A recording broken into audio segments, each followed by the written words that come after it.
Hello and welcome to Being Elven, the show for and about the Elven community. In this episode, we will discuss the beauty secret of the konjac sponge. We will talk about the basics of tree identification. We'll talk about spiritual connection with trees and also living authentically. So stay tuned for our very first episode of Being Elven. This week's beauty tip is the konjac sponge. The konjac sponge is made from the plant called konjac, native to Southeast Asia, where it is popular both medicinally and nutritionally, used in a lot of different dishes. The konjac sponge, in its most simple format, will just have the konjac plant in a powder form and water.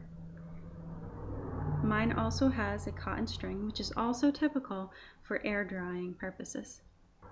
I use my konjac sponge in place of a cleanser, toner, and moisturizer in the evening. So I will get this wet under warm water, just under the tap, wash my face in circular motions as I would any sponge.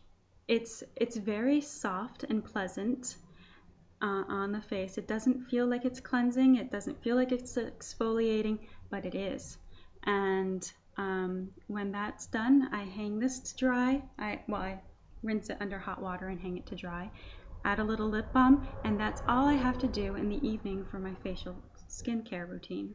Like the plain konjac sponge for its very simple ingredients list, it only contains pure konjac powder and water. This has 2 extra ingredients. When you first get your konjac sponge, it will be dehydrated, dry, and small, and you will need to rehydrate it. Many people rehydrate it in a bowl of warm water, and they will tell you that there is a certain amount of time that you should keep it in there. I find this is really unnecessary. If you just feel it for a consistent soft texture, then it's done. Once a week, I like to do a more thorough cleanse of my konjac sponge. I will put this in water that has boiled and has come down slightly in temperature, and I add about 10 drops of tea tree oil to that water just to give it an added little kick. Tea tree oil is naturally microbial. So while I have shown you this particular brand, the My Konjac Sponge brand, which is available for $10, you can find it on Amazon.com or Lucky Vitamin. There are many other varieties of konjac sponges, ranging from what I've seen as $7.99 to $18. This week I wrote a brief blog post on how to identify trees. And even though the topic can be very broad, I think it comes down to recognizing 3 different attributes of trees. One is whether or not the tree is a conifer or if it is deciduous. A conifer is cone-bearing, has needle-like or scale-like leaves, and does not typically lose its leaves with the season. A deciduous tree obviously is one that loses its leaves. The second thing to ask yourself is how are the leaves and thus the branches arranged? And there are 3 main categories for this. Leaves can be arranged alternately, which means that there is 1 leaf per part on the stem. Then there is the opposite arranged leaves and branches, because the leaves and the branches are arranged the same way. I do get into that a little bit more in my blog article. And the opposite are 2 leaves arranged at the same spot on a stem, usually on the opposite side of each other. Now the third question that you need to ask yourself is, how are the leaves shaped? And there are 2 main categories, simple or compound. Simple leaves have 1 leaf blade and 1 stem. Compound ones will have multiple leaflets. They look like individual leaves that are attached to a green stalk, and then the branch. So once you are comfortable answering these three main categories, you will be reasonably able to identify trees with a good field guide with a dichotomous key and a little common sense. In a future episode, I will go into further details in identifying trees, but you've got the basics right there. But I would like to demonstrate a few of the things that I spoke on, mostly paper replacements. I've got my toilet paper here. Don't worry, it's clean. What it is it's a baby washcloth, and it generally sits in my basket on the back of my toilet, and it's actually rather discreet. Nobody really guesses what its purpose is. And I use that after I go, and I drop it into the diaper pail because, as you can see, I have a baby, and I actually have two, and I cloth diaper. Having a baby is an advantage for using cloth wipes on yourself, also called family cloth, because you have a lot of little gadgets to get a really swanky setup. One example is that I make my own diaper wipe solution for messy cleanups, and if I feel like I want a little extra cleansing boost while on the potty, then I can grab this from their changing station. And what I put in this is simply 6 ounces of water, 10 drops of tea tree oil, and 2 teaspoons of Castile soap. So it's very simple. I use lavender Castile soap for its added microbial benefits, and it's, I don't know, relaxing. So other advantages is that I have a diaper pail that I can toss my wipes in and wash along with their diapers. But of course, if you don't have babies and you're not cloth diapering, you can just do it a designated load.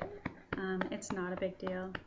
I also have a diaper sprayer, and I'm going to include a picture of that for your benefit.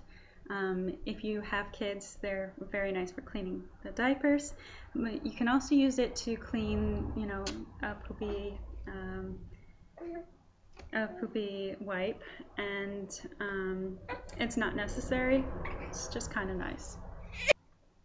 In the blog post that I wrote this week, I spoke a little bit on bonding, particularly with trees, and so I mentioned some paper-saving techniques that we might employ. Obviously, bonding with trees goes well beyond a few simple practices like these. Living our values is important, but is that just as you would bond with a partner, you want to get to know that partner more intimately. I will be talking about tree identification as one method. You will want to seek out physical contact with your partner. So do touch that tree every day if you can. Get outside, take your shoes off, feel what it means to be in nature, because our physical contact is how we involve ourselves in the world in a very real, visceral way. So if we ignore that physical aspect of bonding, then we're not going to have as strong a connection. Besides getting to know nature and having a physical connection with nature, and as we talked about before, living ethically to live lightly on this earth, there are a plethora of ways that we can bond with nature, and I would love to hear what you have come up with. Please post them down below in the comments, and stay tuned for more ideas. Today I'd like to talk to you about living authentically and what that has to do with being Elven. Living authentically means living from your core self. It means getting in touch with who you are deep down inside and not letting anyone else live your life for you. They have their own lives. Let's not let them get greedy. There will be a tendency for your various parts to cohere. That is, that they're not at odds with each other. An example of this is if you hold the belief that things natural tend to be healthier for you. If you believe this, then it may impact what you eat, how you treat a cold, and what you put on your body. Living authentically can be very challenging because we are given messages about how we are supposed to be from day one. When we are children, we are told what is appropriate behavior for living in society.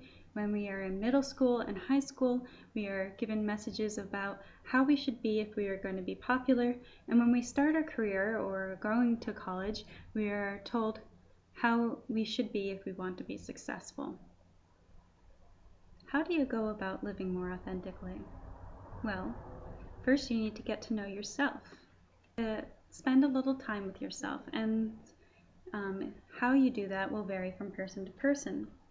For instance, you may find that journaling is especially helpful, or long walks in nature, or meditating, or yoga, are all ways that you can kind of tap into that inner self. And once you know who you are, you just begin practicing it. You wake up in the morning, you put on clothes, and you look at yourself in your mirror, and you ask yourself, is this really me? Does it feel right? Do I feel comfortable?